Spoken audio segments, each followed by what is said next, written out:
Before creating your first claim in PracticeQ, take time to list your billing information.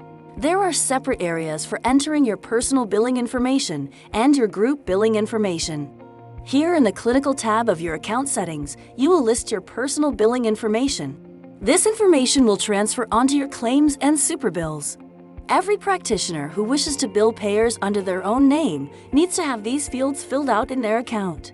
Here you will list your individual NPI, tax ID, your licenses, taxonomy, street address, and your phone number.